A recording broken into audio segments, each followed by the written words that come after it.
Welcome to the InnoGuide podcast. I'm your host, Bob Boudelier.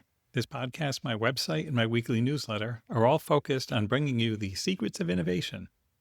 Since I don't rely on paid ads, I want to thank our customers who subscribe to our AI Fusion Kickstarter program and those who leverage AI Fusion coaching to bring human-centered AI into their organizations. You can find us at www.innoguide.net. In this episode number 62, we're sharing Buy Back Your Time. Get Unstuck, Reclaim Your Freedom, and Build Your Empire by Dan Martell. Without further ado, please enjoy episode 62, Buy Back Your Time. Welcome to the InnoGuide podcast, where we share the works of authors and mentors to guide innovation. Let's get started.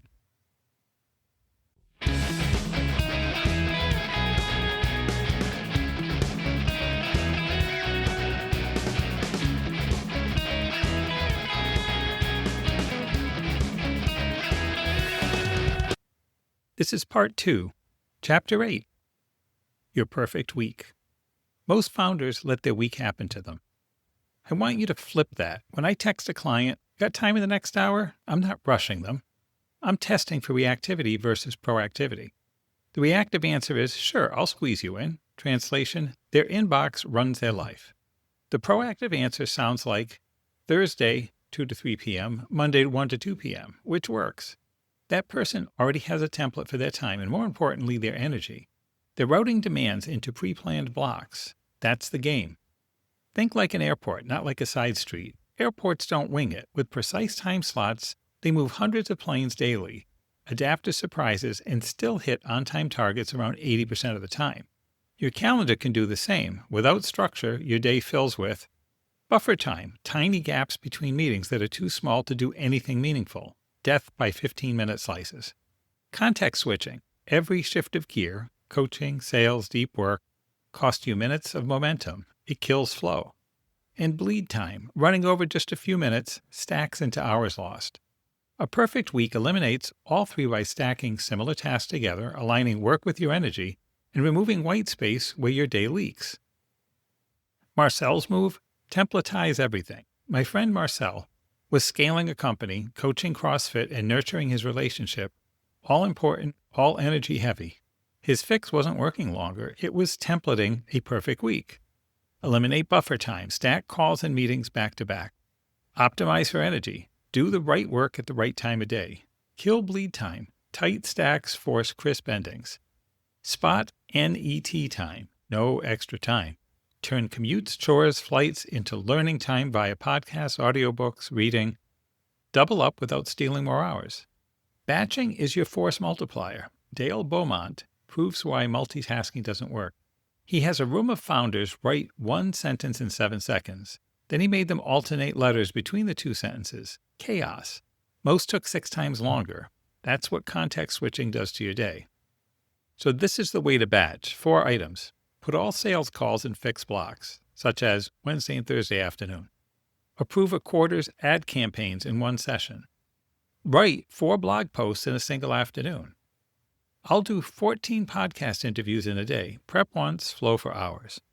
Bonus, if you hate necessary tasks in your replacement quadrant, confine them to one day so they'll stop contaminating the rest of your week.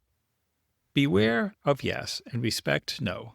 Rachel runs a boutique retail shop, is a mom, and wants to complete 75 hard, which is 2 daily 45-minute workouts, reading, diet, photo, a gallon of water for 75 days straight. That level of execution demands a calendar you honor. When everything is on the calendar, every spontaneous yes has a visible cost. You can see exactly what you're saying no to. I still flex when life asks for it, but I do it with eyes open. By the way, when you do 75 hard, if you miss one day, you start your 75 days over again. So nobody wants to miss a day. Planning expands creativity, doesn't shrink it. Creative folks worry the perfect week will suffocate them. It's the opposite. Planning locks in your non-negotiables, deep work, workouts, family, date night, which frees you to say yes to spontaneous fun, guilt-free, because the important stuff is already protected. Bend your day around your best work. A client, Zacharias, asked how to split time between biz dev and coding. My answer? Schedule coding when you write your best code. Your time and energy audit from Chapter 4 reveals your rhythms. Design your week around that. Morning creative blocks if you're sharp early. Lunchtime workout to reset. Afternoons for meetings and one-on-ones. Batch by mode so you're never doing email during creative time or thinking about interviews during one-on-ones. Dentists, lawyers, professors all use office hours to get into the right cognitive mode. You should too. Engineering your perfect week. Iterate quickly. You won't nail it first pass. Take 2 to 3 weeks of tweaks to get you 80% there and keep refining. Honor the template. No buffer means slips cascade. End on time. Optimize for energy, not just hours. Michael Hyatt, an introvert, reclaimed energy by limiting meetings to specific days and protecting creative days. Schedule your priorities first. Workouts, spouse time, deep work, key projects. Lock them in before everything else. This also pre-allocates your promotion investment versus delegation replacement time. Then add everything else: lunch, interviews, admin, recovery, fill the grid. Batch work by mode. Group similar tasks to reduce switching and travel setup time. The real win isn't just time, it's emotional relief. Research suggests small business owners lose 22 hours a week to waste. Trimming YouTube isn't the point. The killer is the constant frustration of lost productivity. Perfect Week trades that nagging drag for momentum and control. You buy back minutes and mental clarity, then redeposit both into production. 5 buyback rules. Be proactive, not reactive. Route requests into predefined time blocks. Put the most important work on the calendar first so it always happens. Batch by energy mode. Group similar tasks to minimize switching costs. Design around your personal energy curve so you do your best work at the best time. Knowing what's on your calendar makes no and yes decisions crystal clear. Step into the arena. Do a quick time and energy audit if you haven't done it. Use the Perfect Week Builder at the resources link to template your week. Batch ruthlessly, align with your energy and protect your non-negotiables. Run it for a week, review and iterate. You'll feel the lift fast. Design the week you want and your days will stop being shaped by other people's urgencies. That's how you create the energy that creates your opportunities. Chapter 9. The only 4 time hacks you need. I'll admit it, I don't like the word hacks. Most are sugar highs, big promises, tiny results. But there are 4 simple tools that consistently buy back real time and energy for founders at every stage. They set bumpers in your business so people can move fast without crashing the car. Use them and you'll feel the lift immediately. The 4 are this: the $50 magic pill. Sync meetings with repeat agenda. Definition of done, DOD. And the 1-3-1 rule. Hack 1, the $50 magic pill. Think of bowling with bumpers. Pros hit strikes, kids hit gutters until you pop the bumpers up. A few smart rules give your team the same confidence and safety rails.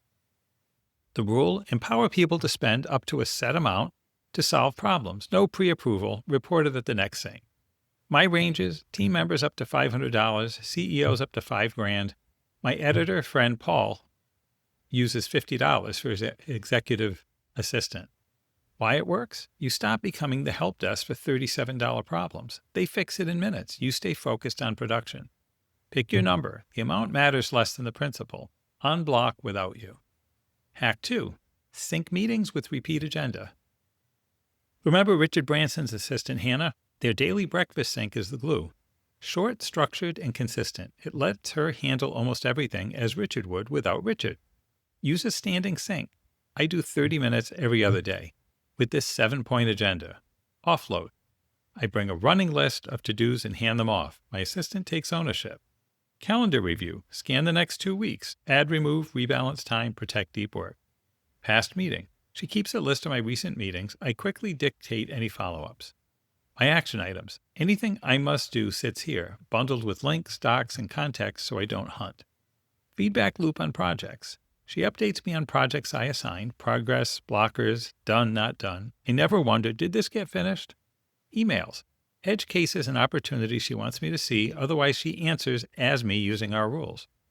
Questions for context. How are you feeling? How are you decompressing? What recurring problems are keeping you up? These refine judgment and build trust. The result? Fewer questions for Dan, more autonomous decisions in a playbook that lets a new assistant ramp in weeks, not months. Hack 3. Definition of done. Founders say no one gets it right. Translation: I didn't define right. A DOD removes the guesswork by spelling out what done actually means. Simple task example: buying a whiteboard. Done when it's mounted in my office, has red, green, blue, black markers, and an eraser on the tray. Bigger deliverables include 3 F's. Facts, the measurable outcome of the deadline, such as submitted by January 1st. Feelings, the confidence quality bar. I feel confident this data is accurate. Functionality, what it must enable. Any stakeholder can pull the data they need. DoDs flush out missing info early. They also train your team to ask, what's your DoD, when you forget to provide one. Hack 4, the 1-3-1 rule. From my friend Brad Pedersen. He was drowning in upward delegation, everyone tossing problems into his lap. His fix became a cultural norm. Before you bring me an issue, define one problem clearly. Offer 3 viable solutions. Make 1 recommendation. This builds problem solvers, kills learned helplessness, and keeps leadership focused on leverage, not triage. The ego tax you'll have to pay. These hacks only work if you give up the cape. Solving everything yourself feels great in the moment, but it trains everyone to lean on you. Remember, your work is someone else's play. The marketing lead likely outthinks you on ads. Your executive assistant knows ops tools cold. Your copywriter will write better copy. When you let go of being the answer, you gain empowerment. People trust themselves to solve problems. Exploration, creativity spreads as options are required. Equity distribution, authorship equals accountability. And effective productivity. Your reports use the same rules with their reports. Scale multiplies. 5 buyback rules. $50 magic pill. Give everyone a spend threshold to solve problems fast. No pre-approval, just report later. Sync meetings with repeat agenda. Short, regular syncs with your assistant. Compound judgment, speed, and trust. Definition of done. Always define done. Facts, feeling, functionality, so outcomes match expectations. 1-3-1 rule. 1 problem, 3 options, 1 recommendation. Banishes upward delegation. Trade ego for freedom. Offloading responsibility says you've got this and buys back your best hours. Step into the arena. Pick 1 hack and implement it this week. Set a spending limit for each direct report, the magic pill. Start a recurring assistant sync using the 7-point agenda. Provide a DoD for the next task you assign. When someone brings a problem, send them back with a 1-3-1. Simple rules. Massive leverage. Put the bumpers up and watch your team start bowling strikes without you, resetting pins all day.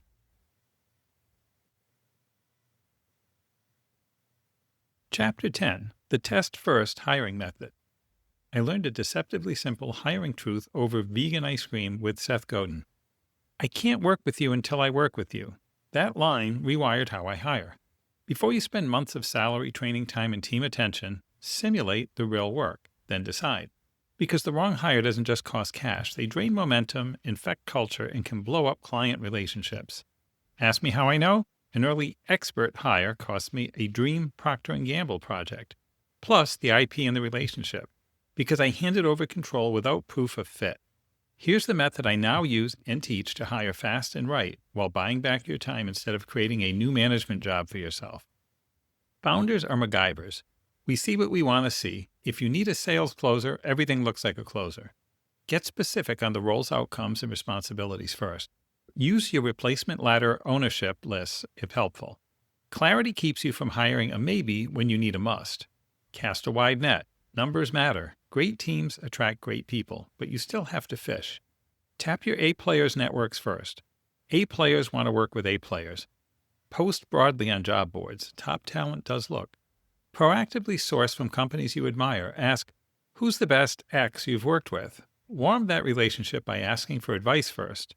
You're legitimately learning how they think. Example outreach. Hey Jennifer, your team says you're the best sales manager around. Could I grab 5 minutes on how you'd build our sales team? Let candidates self-select with a simple video. Ask for a 3-minute upload answering 5 prompts. Why this role? What do you know about our company? Your ideal work environment, your strengths. Where do you want to be in 5 years? Hidden test. Can they follow directions and use basic tech? Most drop out here. Good, your time is precious. You're listening less for content and more for thinking, decisiveness, and presence. Use profile assessments as a data point, not a religion. Have finalists take a personality strengths profile, such as Success Finder, Colby A, DISC, MBTI. Tips. Hire complementary strengths for assistants and their follow-through to your starting energy. Test your whole team to spot patterns among top performers and useful outliers. Don't overfit. People are more than their profiles. The test-first hiring method. Seth's rule: systematized. For every finalist, pay them to do a small project that mirrors the real job. Principles: representative work. Designers design, writers write, sales leaders coach a scenario, marketers diagnose and propose. Always paid. It's real work and good faith matters. Minimal instructions. You're testing resourcefulness, judgment, and bias to action. EA example test. Send a thoughtful gift to Kyle at Proposify. I'm evaluating whether they research Kyle, choose something personal, execute it without 14 clarifying emails, and close the loop professionally, not whether they read my mind. What I'm predicting. Will we enjoy working together? Do they save me time? Do they get the role? Can they operate with context but without hand-holding? Sell the future to the one. Once you have your standout, now it's your turn to sell. Channel Gary V. Discover what they truly want. Comp, growth, skills, flexibility, location, network, and connect the role to that future. I don't care what your agenda is. I want to know so we can get there together. Get specific. 5-year vision, mobility, comp path, lifestyle goals. If there's alignment, I sell hard and deliver. Why this saves your time and sanity. The right person equals tasks leave your plate permanently. Quality rises and the system compounds. Wrong person equals you manage around them, burn cycles redoing work, and risk clients and culture. The funnel. To get clarity, cast a wide net. Use a video, profile, paid test, sell. Filter quickly while elevating the best.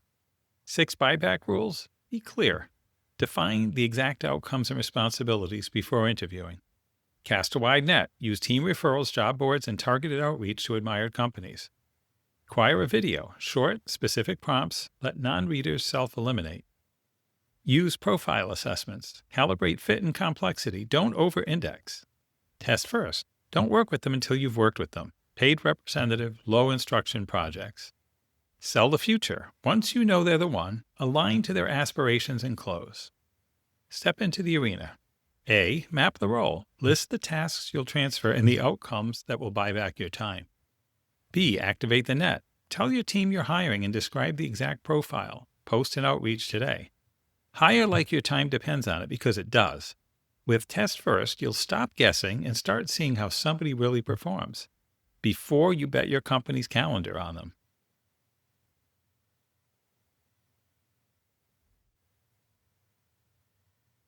Chapter 11, Transformational Leadership.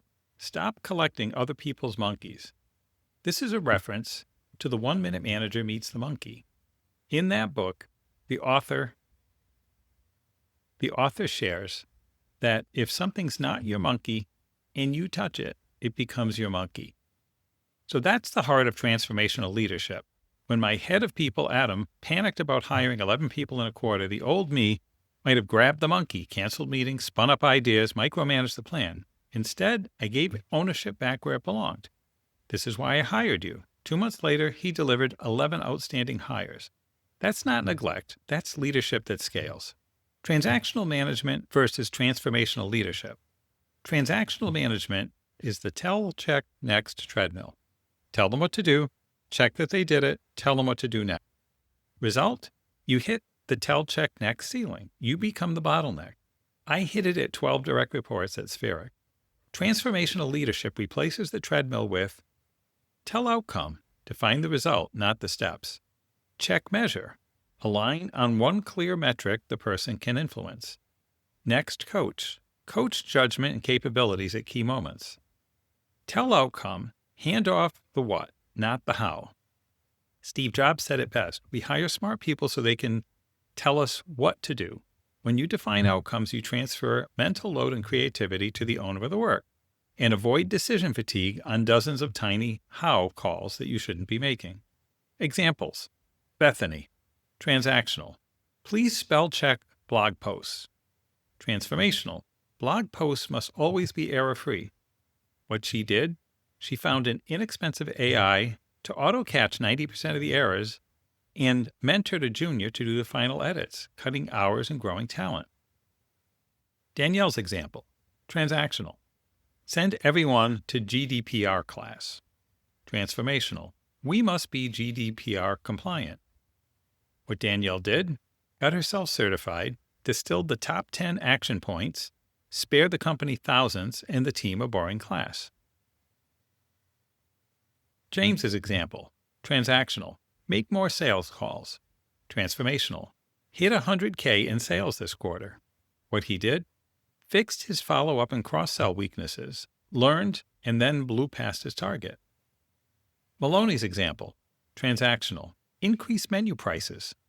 Transformational. Increase revenue per square foot by 10%. What he did? He introduced seasonal offerings, attracted new and repeat customers, and beat the target without price hikes. Why this works? They're closer to the problem and have more context. They have more time and energy to think creatively. Responsibility stretches capability. Ownership breeds enthusiasm and follow-through. Check, measure. Give everyone a number. Like kids learning a sport, people perform better when they know how to score. Find the one number for each role or team. Car dealership opportunity. Absorption rate. Parts and service. The fraction of parts and service fees covering total expenses. Hotels. Average daily rate is the metric. Individual seller, quarterly revenue. Sales manager, sales velocity. One number clarifies focus, enables self-correction, and accelerates performance without your constant oversight. Next, coach. Build people, and people build the business. A great coach changes everything. Ask John Wooden. Your job isn't to micromanage tasks, it's to improve judgment through targeted coaching. Use the coach framework in your one-on-ones, spelled CO-A-CH. First CO. Core issue. Name the underlying principle, not the isolated incident. Actual story. Share a vulnerable, real example from your own experience to build trust and context. The first CO. Core issue. Name the underlying principle, not the isolated incidents. A. Actual story. Share a vulnerable, real example from your own experience to build trust and context. CH. Change. Ask for the specific adjustment they'll make next time and secure a commitment. An example with Corey. Core.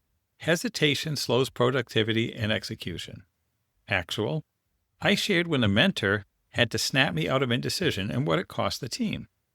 Change. I asked what she needs to decide faster next time. She committed to a checklist and a timeline for time-bound calls.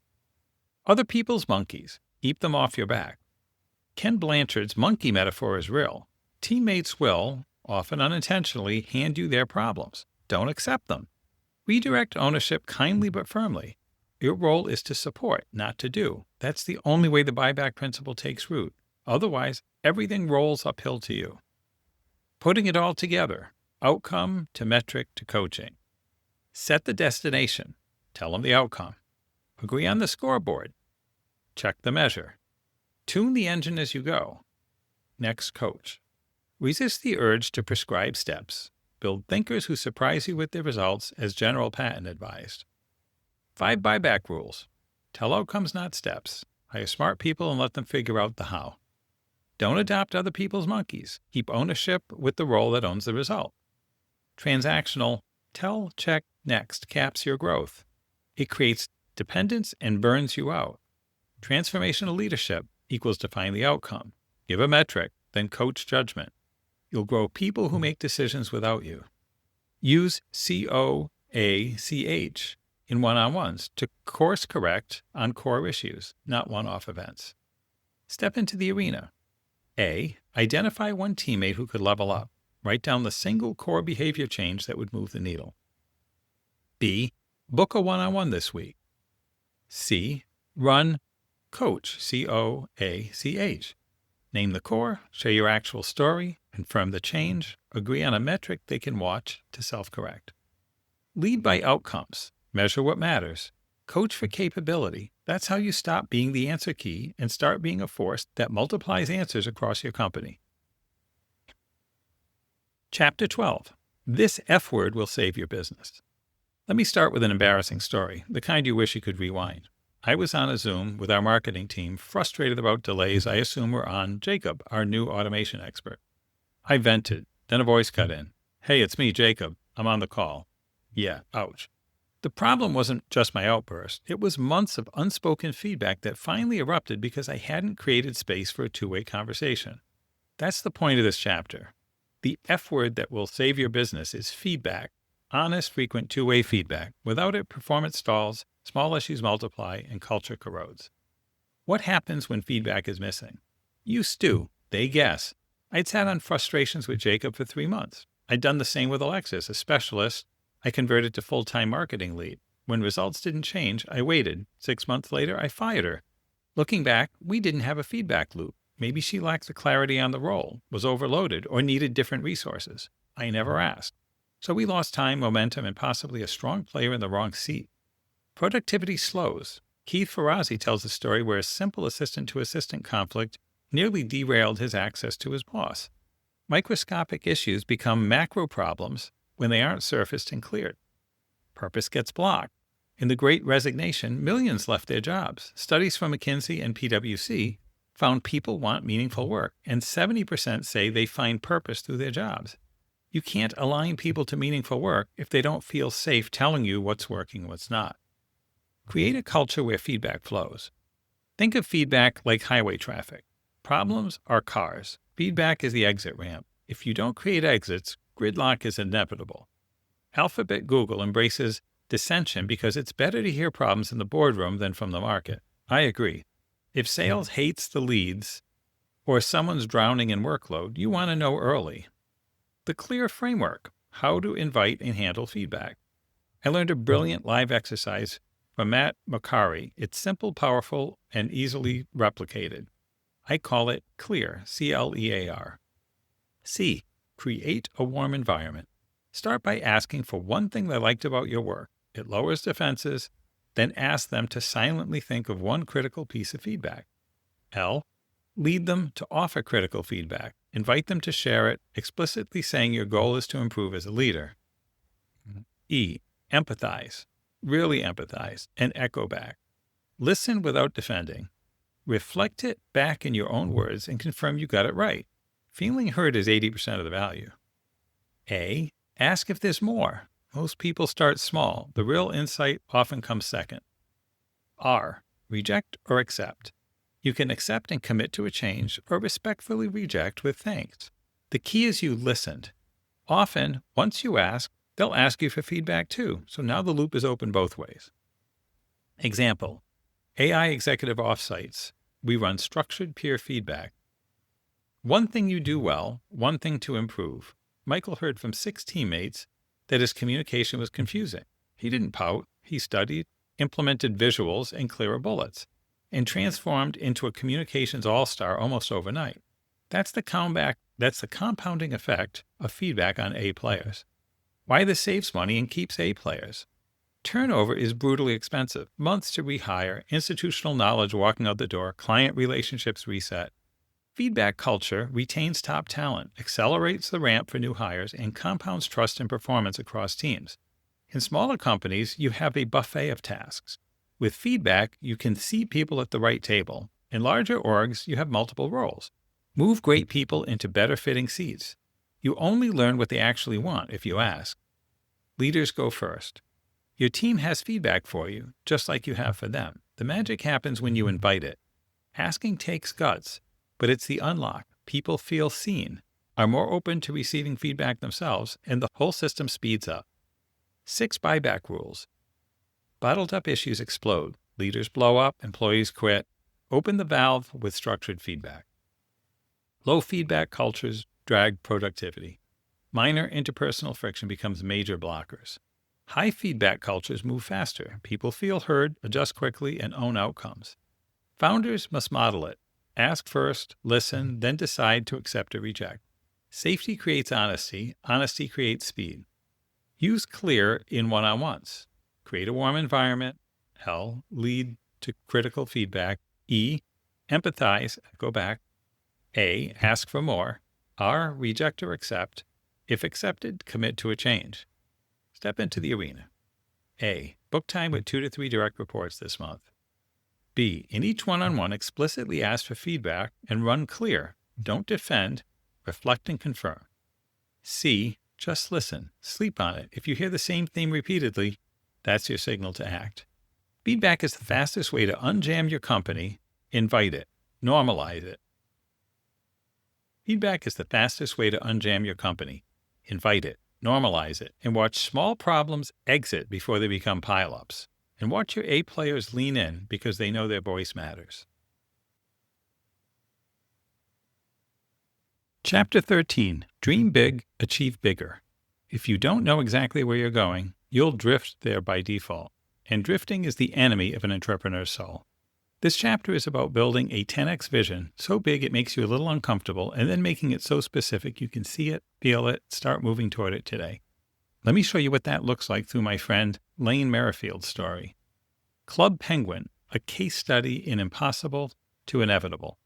In 2003, Lane and his teammate Lance Priebe pitched their boss, Dave Crisco, on a wild idea, a safe ad-free online world for kids built on mini games and moderated chat. This was pre-mainstream social platforms for children. Payments were hard, infrastructure was unknown, and Lane refused to monetize through ads because safety was the mission, so he insisted on a subscription model instead. Dave listened for 2 hours, understood maybe half, Flash servers, penguins, and made a transformational call. I've never seen you this passionate. Let's do it here. He effectively contributed his entire marketing agency as seed capital. Priebe went full-time. Lane funded development from agency surplus, and they pulled all-nighters. They targeted 4,000 beta accounts. They got 20,000 in 5 weeks. They launched in October 2005. 6 months later, 1 million signups. Infrastructure was bursting. IBM consultants examined their stack and literally refunded their fee. You're using our machines in ways we didn't know possible. By 2007, nearly 30 million kids worldwide. Lane realized to uphold safety, they needed global ops, languages, and scale. 22 months after launch, Disney acquired Club Penguin for $350 million. Disney wasn't even the highest bidder. They were just the best stewards of the mission. That's what 10x Vision does. It pulls resources toward you, it multiplies creativity, and it keeps you grounded in purpose when the world doubts. Don't buy back your time to retire from life. On a coaching call, a client, Carl, proudly told me that he'd climbed the replacement ladder, delegated like crazy, and had only a 30-minute call with me left on his calendar. Success? Not quite. I didn't help him buy back his time to sit idle. I did it so he could redeploy that time into the production quadrant, where his unique gifts compound. Entrepreneurs don't do well on endless beach days. 3 days in, you'll be redesigning the umbrella and hiring the pool attendant as employee number 1. So yes, buy back your time, but then fill it with your biggest work. 2-phase method for a 10x vision. To avoid muddling dreams with practicality too early, split the work. Phase 1, dream without limits. Focus on the what, not the how. Make it near impossible on purpose. Why? Hard goals spark effort. When the bar is low, we coast. Raise it and your brain turns on. You're a problem solver. Give yourself a problem worthy of your talent. Big dreams drive innovation. Aiming to double speed forces new engines, not tighter turns. Big dreams energize people. Passion is contagious. Think Steve Jobs asking John Scully, sugar water or change the world? That's a reference to when Steve Jobs was trying to attract John Scully from his job at PepsiCo. Sugar water or change the world? Big dreams crush distractions and simplify choices. A true North Star tells you who to hire, which clients to pursue, and what to ignore. Prompt. If nothing were off limits, what would you build that people would remember 200 to 300 years from now? Phase 2. Create a clear vision. Turn the spark into a scoreboard. Describe your future with the same specificity as your present. Expand into more cities within 10 years, we're in 27 cities, operating 84 facilities with 620 staff, serving 40,000 clients annually at an NPS of 70 plus. When it's clear, today's problems map to obvious next steps. Joseph Schooling's clarity. In 2008, a 13-year-old Schooling met his hero Michael Phelps. He formed a crisp 10x vision, beat Phelps in the 100-meter butterfly. He moved countries, trained for years, and in Rio 2016, he led from the first second and won. No pedigree, no records, just a crazy clear target. That's the power of specificity. The 4 elements every entrepreneur must define. To convert a dream into a 10x vision, detail these 4. Team. Who's in the room? Who's your top 100? Job secret cadre. Board, lieutenants, advisors. Name the capabilities and ideally the names. 1 business. Focus is your launch pad. Become the world class somewhere before you build an empire. Jobs had Apple. Gates had Microsoft. Ariana had HuffPost. And Lane had Club Penguin. Depth creates the cash, talent, and network you'll invest later. Empire. Once your core is clear, define the portfolio you'll grow from it. New products, categories, investments, franchises, and philanthropic plays that reinforce your core strengths. Example, Brian Scudamore built a 1-800-GOT-JUNK and then O2E brands with Wow, One Day Painting, and Shack Shine. The same operating DNA, wider surface area. Lifestyle.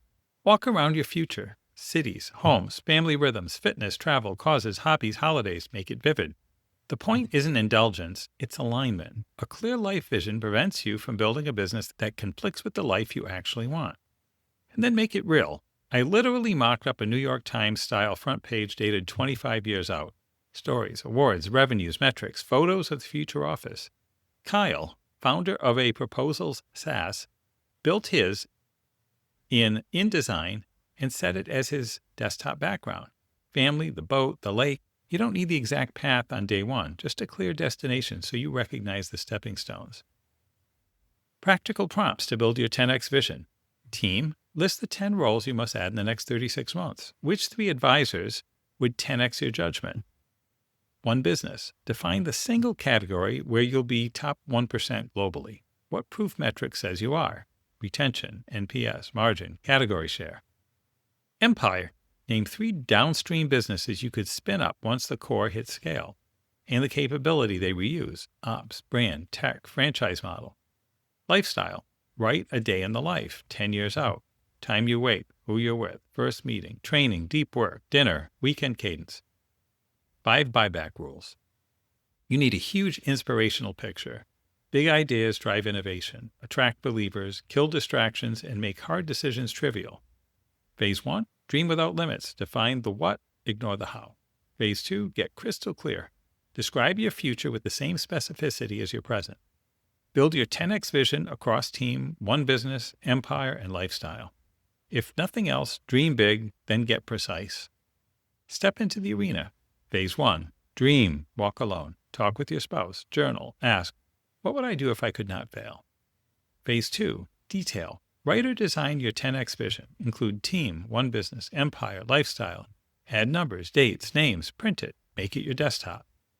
Bonus, share it with 1 trusted peer or mentor and ask, what am I under-aiming? What's missing? Dream big, get specific. That's how you turn impossible into inevitable and refill your calendar with work only you can do. Chapter 14, The Preloaded Year. Stephen Covey's Big Rocks lesson is simple and brutal. If you don't put the most important things in first, they won't fit. Same bucket, same rocks, different order, totally different life. This is about Stephen Covey's Big Rocks lesson, where he has people fill a bucket with small rocks first and then try to fit the big ones in, and they don't fit. He then has them take the small rocks out, put the big rocks in first, and then fill it with the small ones, and everything fits. This chapter is about making that principle operational for an entire year, so you stop missing birthdays, burning weekends, and scrambling through reactive chaos. We're going to preload your year on purpose so your biggest priorities and your 10K vision actually happen. Why the big rocks matter. I learned this the hard way. One year I happened to be near my parents' house and popped in, only to realize I'd forgotten my dad's birthday dinner. That sting is exactly what the preloaded year prevents. If you don't proactively load your biggest commitments first, business pebbles will crowd them out, and you'll pay for it in guilt, stress, and missed moments. From 10x vision to calendar reality, your 10x vision can't live in a journal. It needs a runway. We walk it back into annual big rocks using 3 steps. A, create checkpoints. Start from your 10x vision and reverse to 5-year, 3-year, and 1-year checkpoints. At each checkpoint, specify the 4 elements: team, 1 business, empire, lifestyle. Example, Randall's media empire. 5 years, dozens of novels, defined character universes, first animated film in production. 3 years, 10 books, 5 graphic novels, relationships with film financiers. 1 year, publish 1 book, create 5 to 10 new characters, begin investor conversations. B. List tactics for the next checkpoint. Brainstorm without censoring. Ask mentors for ideas. Example, tactics for Randall. Connect with media moguls on LinkedIn. Fly to a major LA media conference. Cold call Disney, Sony, Universal execs for advice. C. Score tactics with ICE. Impact, confidence, ease. Rate each 1 to 10. Total out of 30. LinkedIn outreach, 23. LA conference, 20. Cold calls to studio, 16. Pick the top 2 to 3 as big rocks for this year. Those go on the calendar first. Build your preloaded year. Every December, I map the next year. Here's the flow I use. Shout out to Taki Moore and Dale Beaumont. Place the few big rocks first. Non-negotiables, birthdays, anniversaries, family vacations, and core faith community events.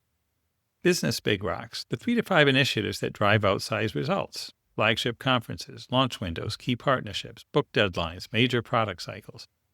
Your top ICE tactics linked to your next checkpoint. Think of Admiral McRaven's Make Your Bet. By preloading, you've already won parts of your year before it starts. Batch pebbles into big rocks. Turn recurring must-dos into scheduled blocks. VIP client touches. Plan all outreach in 2 dedicated days every 6 months. International office visits. 1 deliberate month-long world loop. Batching transforms dozens of small drains into a few planned pillars. Add maintenance. Proactive rest prevents burnout. You're an athlete. Hydrate before you're thirsty. Insert quarterly reset weekends, post-event recovery buffers, family decompression days. I always block 2 days off after my biggest events. Insert pebbles. Now layer recurring rhythms. Personal, weekly date nights, faith services, hobby leagues. Business, one-on-ones, board meetings, hiring windows. Feature ship cycles.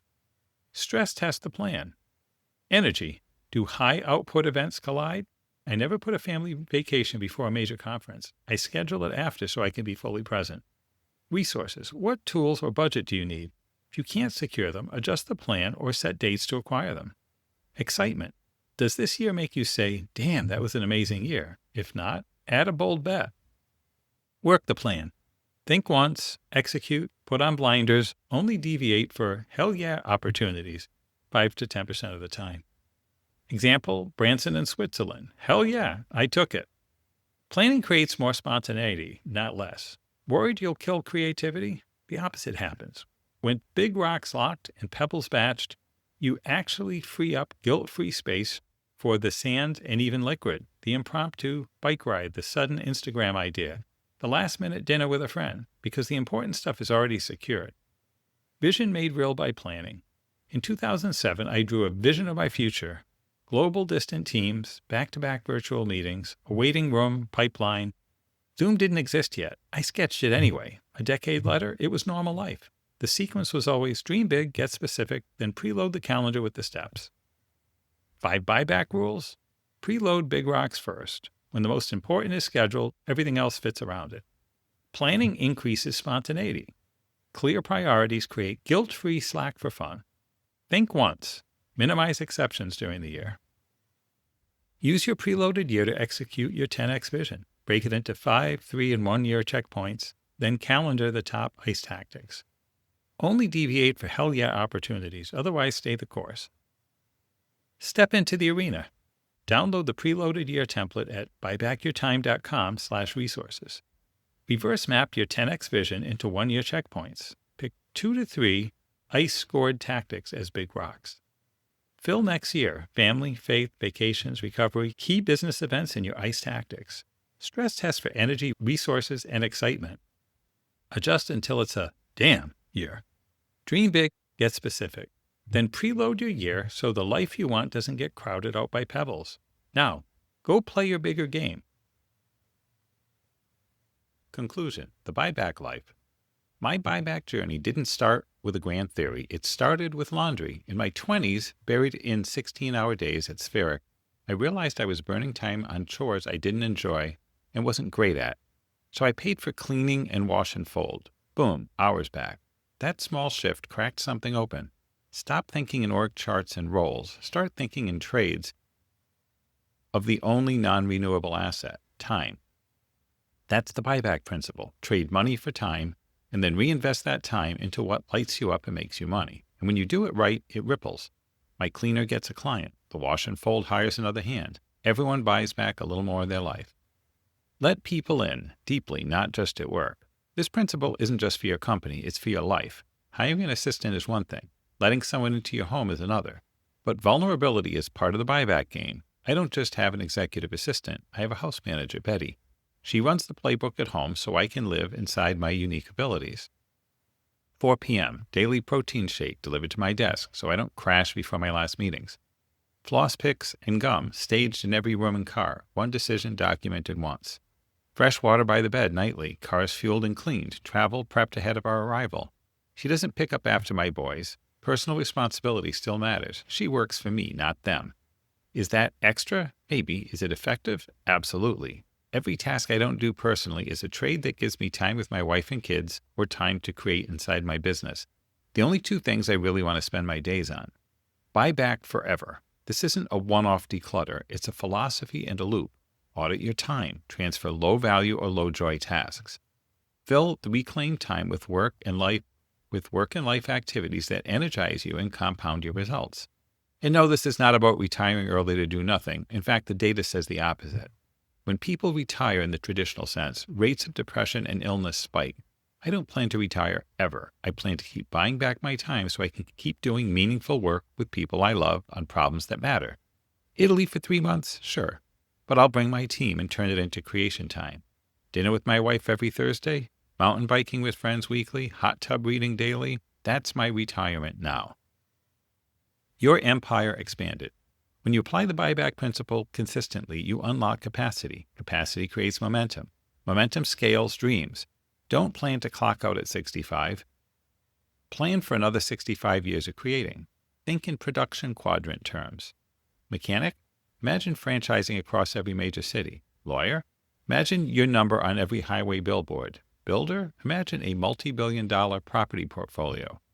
I made my brother do a ridiculous exercise early on, drop logos on a map over every Canadian city he wanted to be in. He had a few houses built and $27 in the bank. Today he has 4 cities with hundreds of homes and awards. Tangibility pulls the future forward. Make your 10x vision visceral. Don't let your vision collect dust. Run this 10-minute daily visualization. Watch it like a movie, you living your 10x vision. A-run company with playbooks and A players. Assistant running your calendar. House manager running your home. You leading transformationally. Step into the screen. Feel it. Voices. Smell your heartbeat. Embody the version of you who lives this life. Dismiss the doubt. Your brain will reject it. Respond, thank you, not necessary. Repeat until the noise quiets. As Marianne Williamson reminds us, playing small doesn't serve the world. Your bigger life gives others permission to go bigger too. The 7 pillars of life. Keep depositing in investment. One of my clients, Austin, sacrificed his family time for years for them. They never asked for that. Don't sprint to the top only to find no one waiting for you.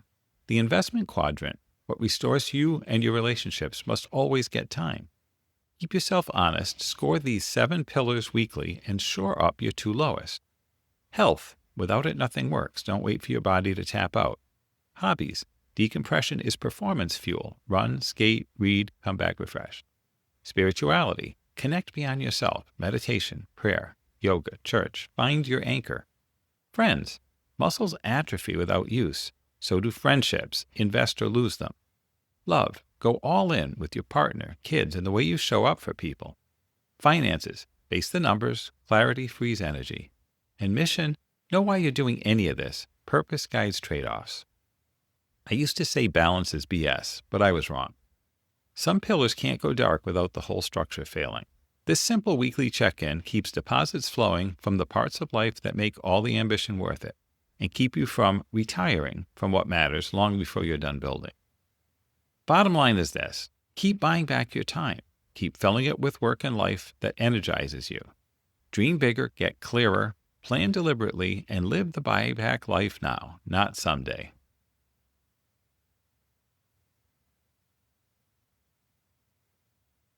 The 7 Pillars Cheat Sheet.